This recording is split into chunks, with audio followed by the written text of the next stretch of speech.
Aleluia. Vamos abrir as nossas Bíblias em Salmo, capítulo de número 1. Salmo 1.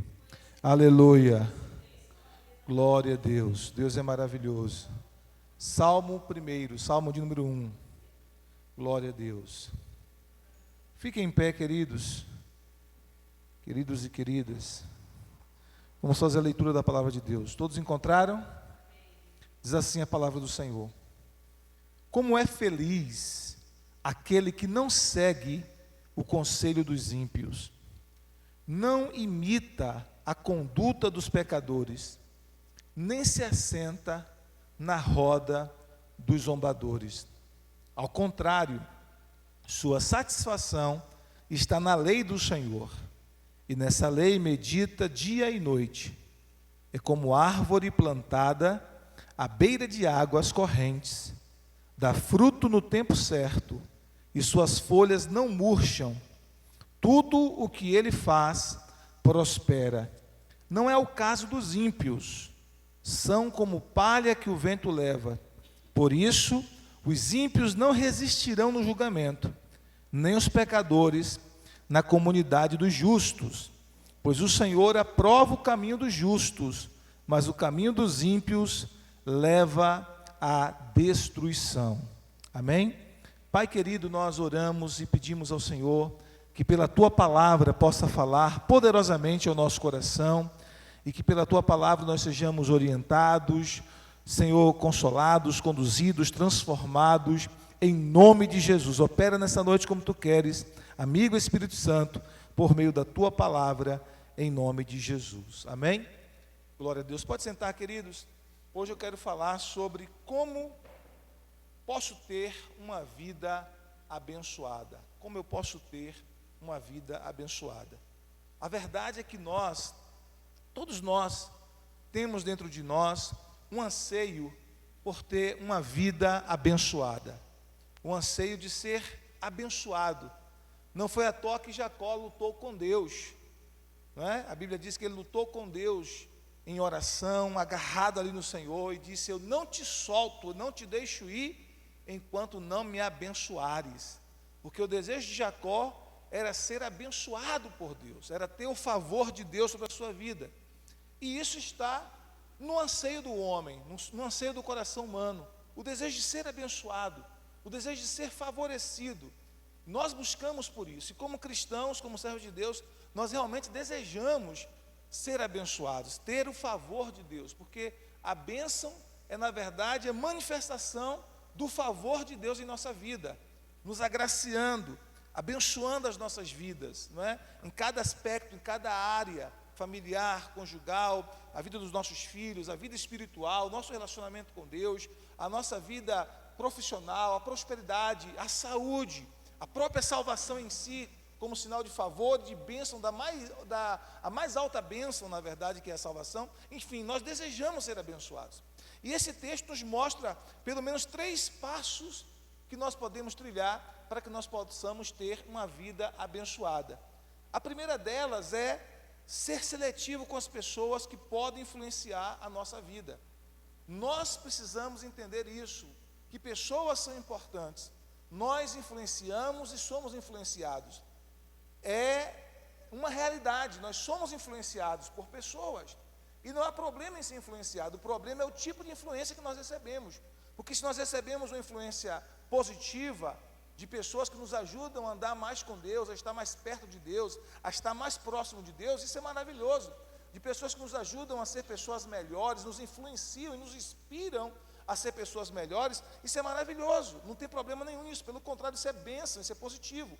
O problema é que se nós não formos seletivos com as pessoas que estão influenciando a nossa vida, nós podemos ser influenciados negativamente por pessoas que vão nos influenciar a não estar tão conectado com Deus, a estar talvez até distante de Deus, afastado do Senhor.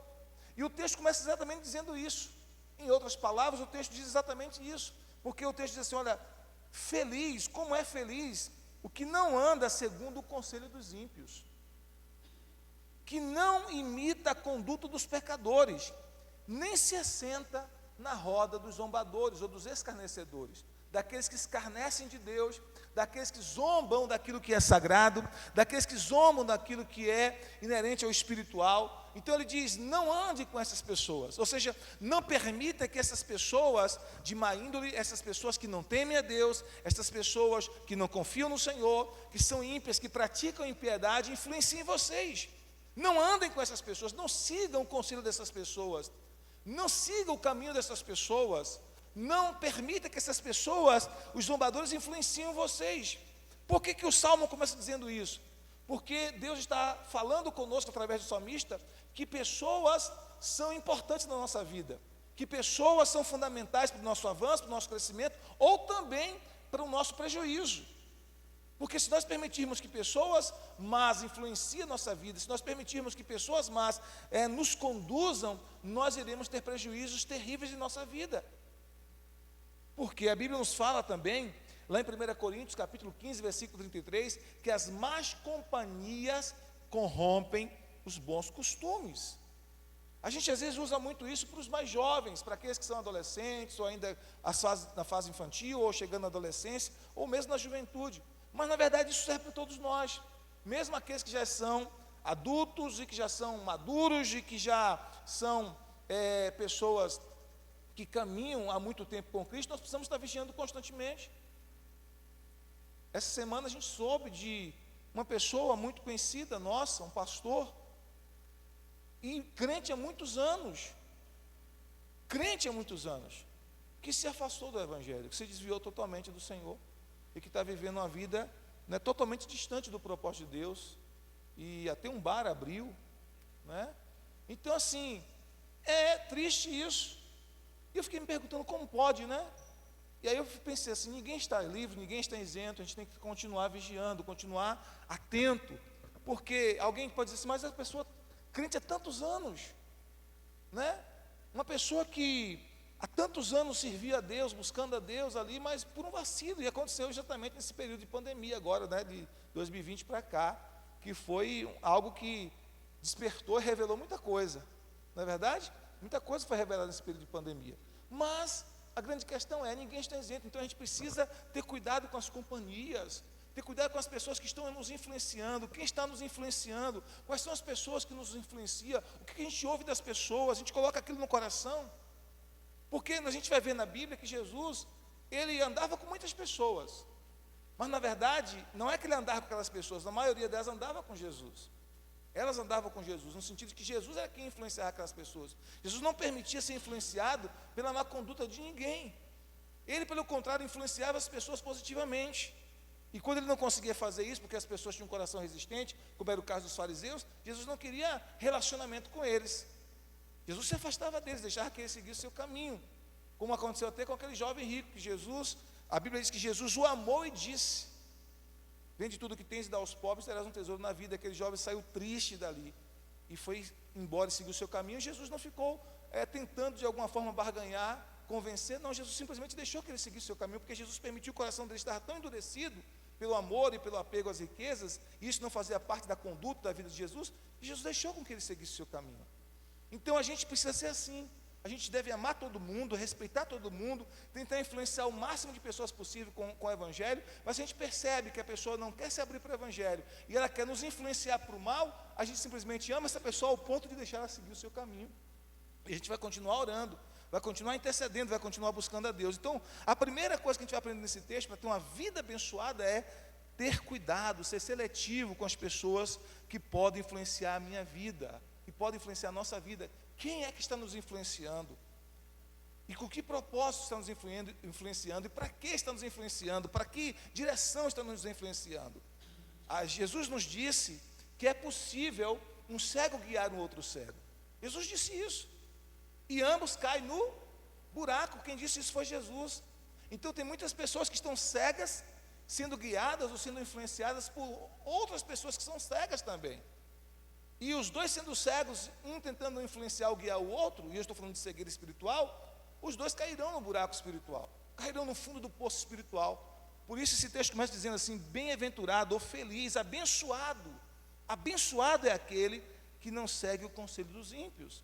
Abençoado é aquele que não imita a conduta dos pecadores. Não imita gente má, gente que se afasta de Deus. Não imita essas pessoas. Abençoado é aquele que não se assenta na roda dos zombadores, para falar de forma zombateira das coisas de Deus, das coisas sagradas, para criticar e zombar dos santos de Deus, da igreja de Deus, das coisas que são pertinentes ao espiritual.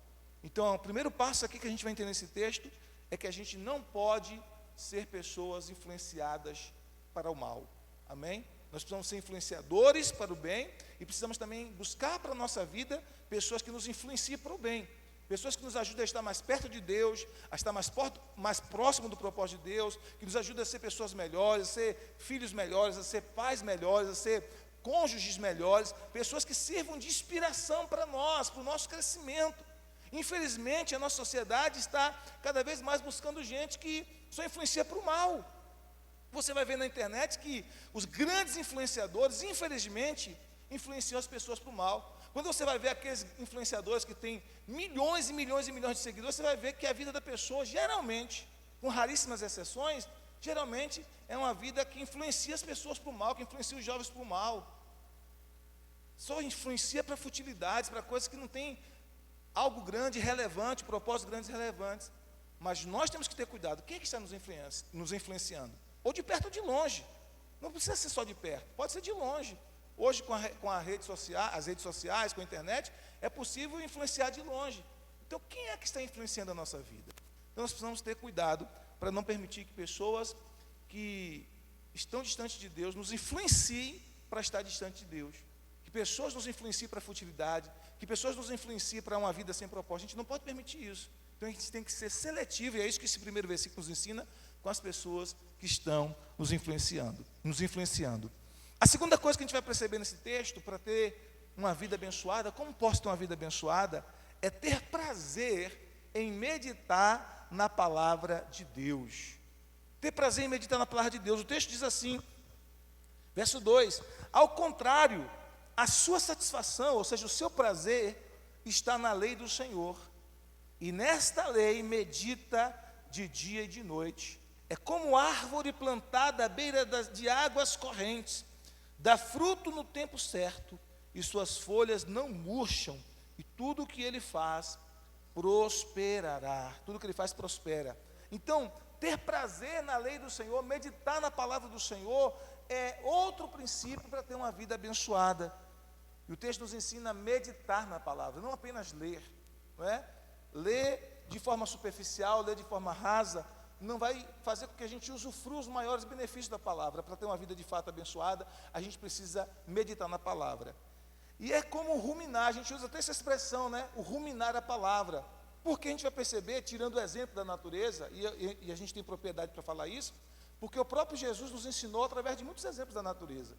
Por exemplo, lá em Mateus capítulo 6, quando Jesus fala sobre a ansiedade, a partir do verso 25, ele tira dois exemplos da natureza, os pássaros e os lírios do campo. Olhe para os pássaros, né?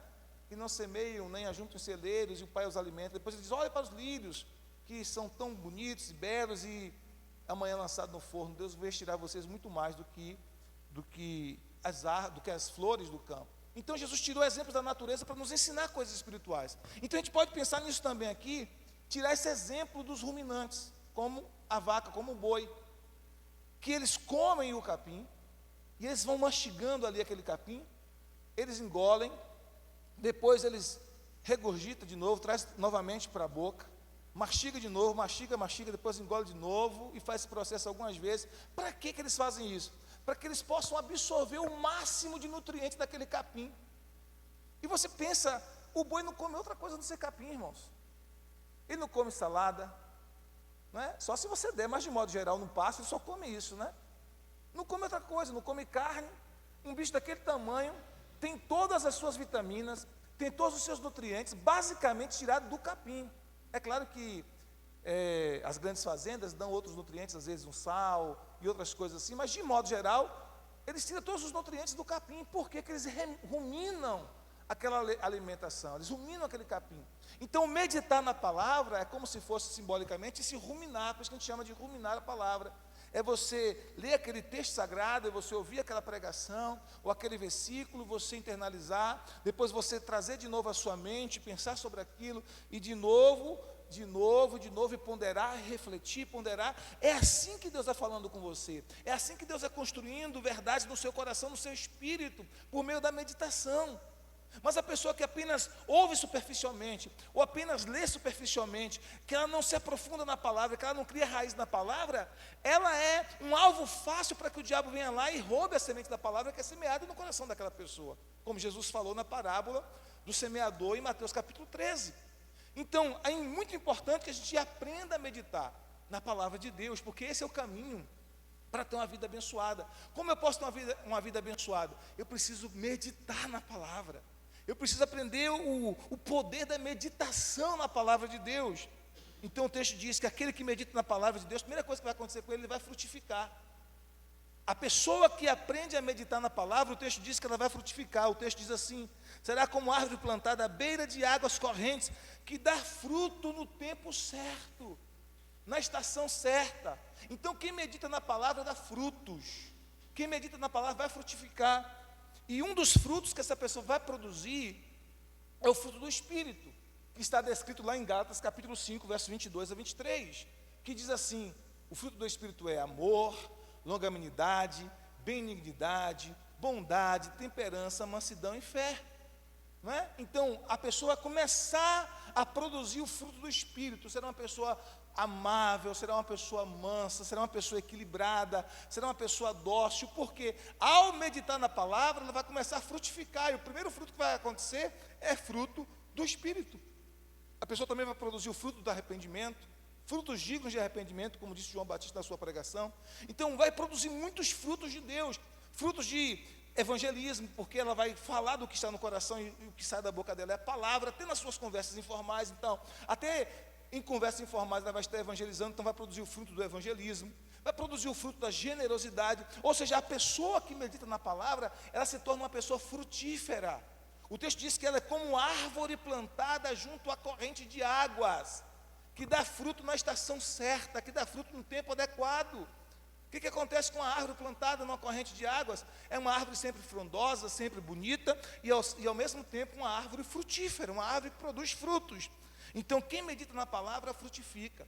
Então a gente precisa aprender a meditar na palavra de Deus, precisa aprender, né? Você lê o texto da Bíblia pela manhã, lê a palavra de Deus pela manhã, um exemplo. Teve um versículo ali que chamou a sua atenção, que falou ao seu coração. Grife aquele versículo, anote alguma coisa que venha, uma frase, uma sentença que veio à sua mente daquela porção das escrituras que você leu, algo que falou com você. E durante o dia pense sobre aquilo, pondere sobre aquilo novamente, reflita. Isso é ruminar, é trazer de novo, né, como o boi e a vaca, eles trazem de novo aquele alimento e ruminam ali para absorver o máximo de nutrientes. Quando nós meditamos na palavra, nós começamos a absorver o máximo de nutrientes, coisa que talvez a gente não tinha entendido direito, não tinha ficado tão claro. Agora, quando a gente está meditando, passa a ficar claro. Quantas vezes eu meditando na palavra, de repente, algo que era difícil de eu entender, um texto que estava obscuro para mim, de repente, porque eu estava meditando na palavra, o Espírito Santo traz um entendimento que eu não tinha antes, me faz ver e perceber coisas que eu não tinha visto, e aquilo me edifica, aquilo me abençoa, e aquilo traz revelação profunda ao meu coração, e eu sou abençoado com aquela palavra. Então, a segunda coisa para a gente ser abençoado, ter uma vida abençoada, é aprender a meditar na palavra de Deus. Quem aprende a meditar na palavra de Deus frutifica. E outra coisa, ele diz que quem aprende a meditar na palavra, prospera. O texto diz: e tudo quanto ele fizer, prosperará, não é? Prosperará. Ou seja, o que é prosperar, segundo a Bíblia? É ter o favor de Deus em tudo que você faz. É ter o favor de Deus. Isso é prosperar. E não é errado desejar ser próspero. Não é errado desejar prosperar. Tanto é que o salmista diz assim: ó Senhor, salva-nos. Ó Senhor, prospera-nos.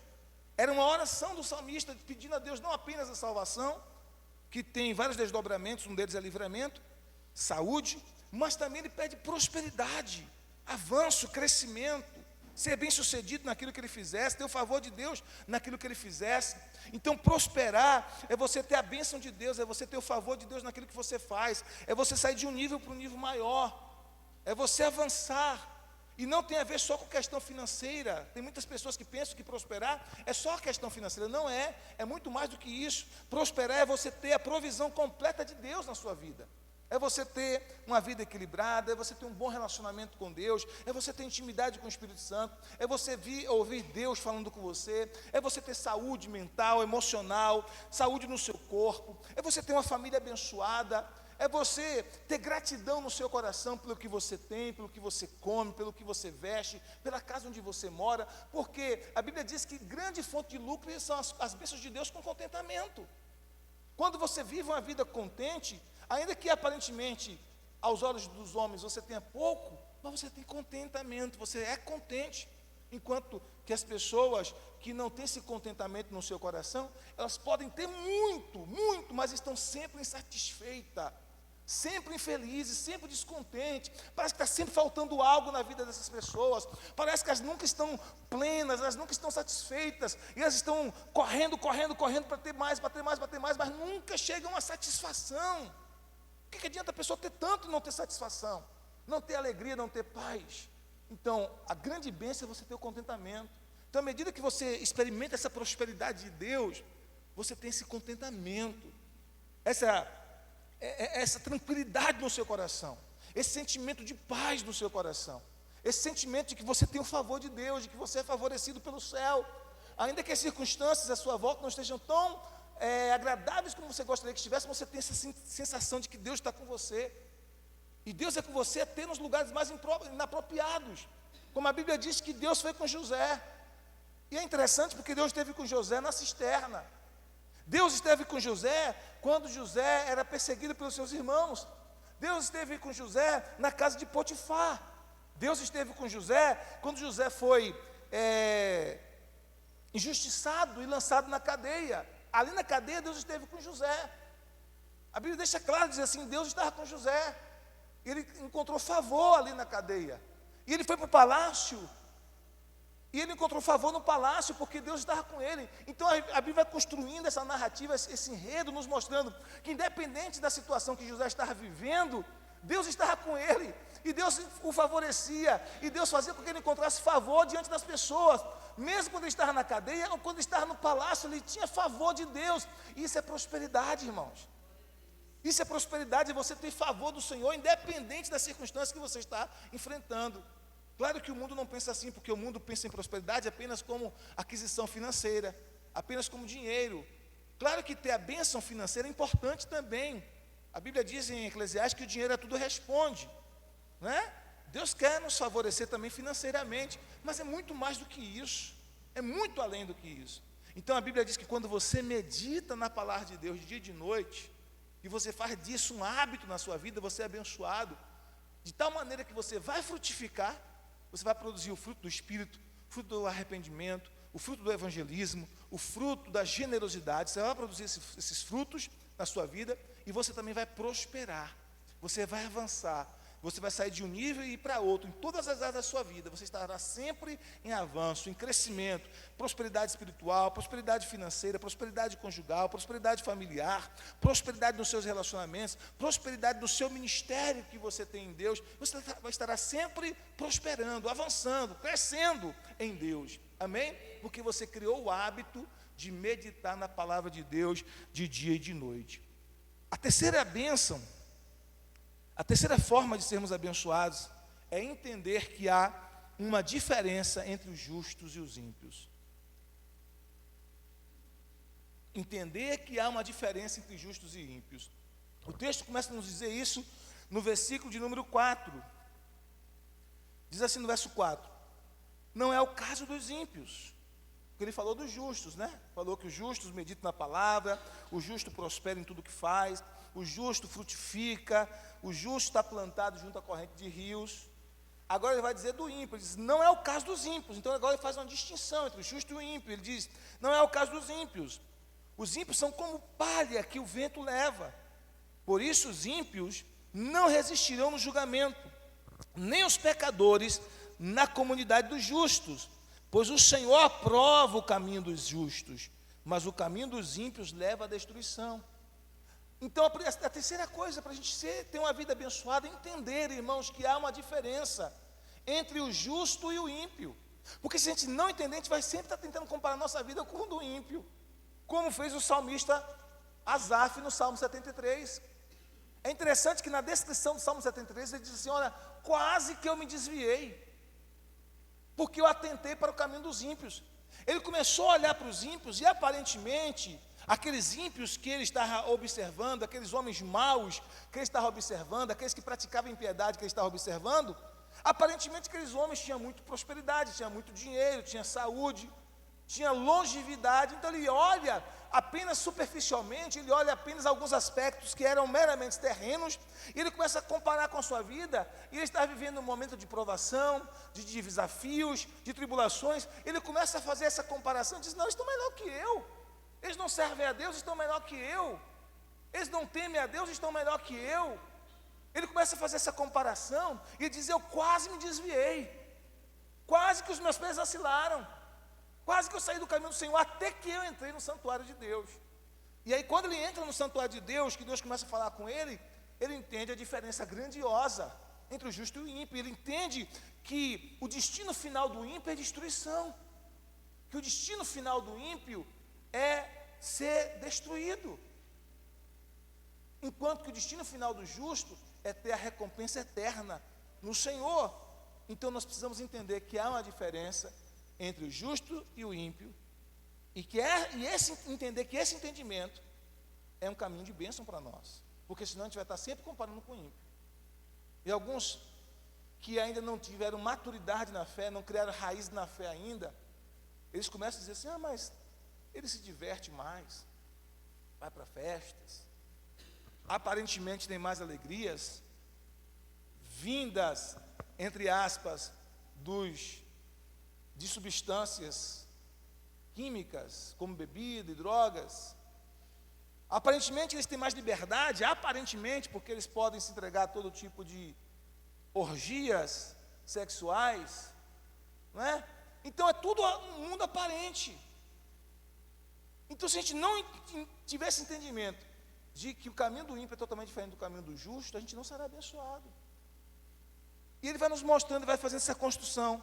Primeiro nos mostra que o ímpio não tem estabilidade eterna, porque diz que os ímpios são como palha que o vento sopra. Enquanto que o justo é comparado com árvore plantada, com raízes profundas, junto à corrente de águas, que essas águas representam o mover de Deus, e ele está ali firme. O justo tem estabilidade, ele tem estabilidade, não apenas aqui, mas eterna. O ímpio não tem estabilidade alguma, principalmente eterna, porque o texto diz que ele é como o vento como palha, que o vento espalha. E você sabe que palha na Bíblia é comparado com algo que não tem valor nenhum. O trigo é valoroso, mas a palha será queimada no fogo, diz o Senhor Jesus.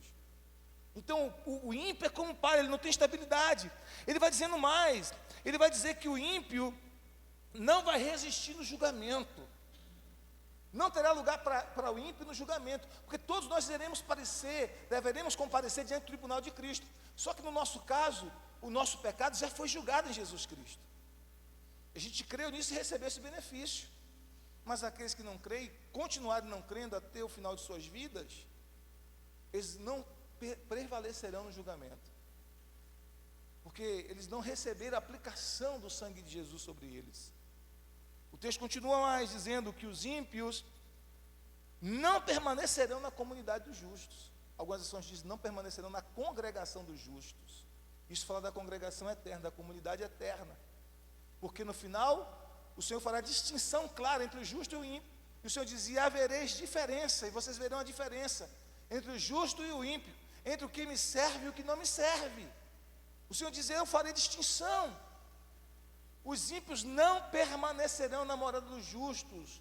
Os justos são aqueles que foram justificados pelo sangue de Jesus, que creram no Senhor Jesus e que receberam justificação em Cristo Jesus. Você será abençoado no dia do juízo, porque o Senhor Jesus já lavou os teus pecados, o sangue de Jesus já nos purificou, e nós teremos na morada eterna na congregação dos justos. Mas o ímpio não terá lugar na congregação dos justos. E ele continua dizendo mais, que os ímpios caminham para a destruição. Termina dizendo isso: enquanto que o justo é abençoado, enquanto que o justo tem a aprovação de Deus, que o verso 6 diz isso, o justo tem a aprovação de Deus, o ímpio caminha para a destruição. O verso 6 diz assim, é o último versículo: pois o Senhor aprova o caminho dos justos, mas o caminho dos ímpios leva à destruição.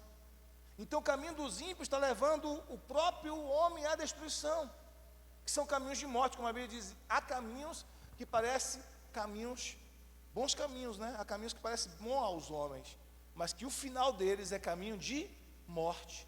Então os ímpios estão seguindo esse caminho de morte. Caminho de morte, né? Estão seguindo esse caminho de morte.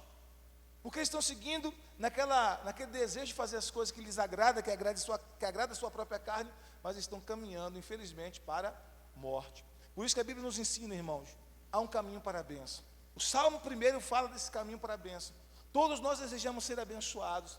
Todos nós temos um anseio de ter o favor de Deus em nossa vida, de ter uma vida abençoada, uma vida equilibrada, uma vida na palavra de Deus, uma família abençoada, um casamento ajustado nos princípios de Deus, ter saúde em nosso corpo, em nossas emoções, em nossa alma, ter paz em nosso espírito, ter um relacionamento adequado com Deus por meio do Senhor Jesus Cristo, andar com Deus, ter paz interior, favor de Deus por todos os lados de nossa vida, ser cercado por esses favores de Deus. Isso é maravilhoso, mas existe o caminho. E segundo o texto que nós lemos aqui, o caminho para isso, primeiro, é que nós precisamos escolher muito bem as nossas companhias.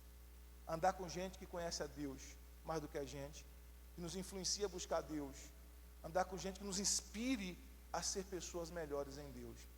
Nós precisamos meditar na palavra diariamente, de dia e de noite. Meditar na palavra nos fará prosperar e nos fará frutificar, nos fará trilhar o caminho da bênção.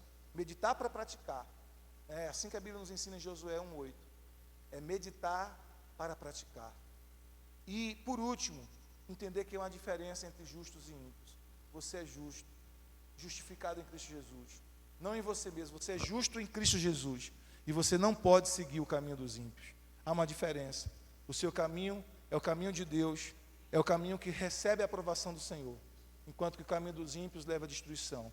Se nós obedecermos a palavra, se nós observarmos esse texto com carinho, com atenção em nosso coração, e vivermos isso que o texto nos ensina, nós com certeza viveremos uma vida abençoada segundo o padrão de Deus, não segundo o padrão do mundo, mas segundo o padrão de Deus. Amém?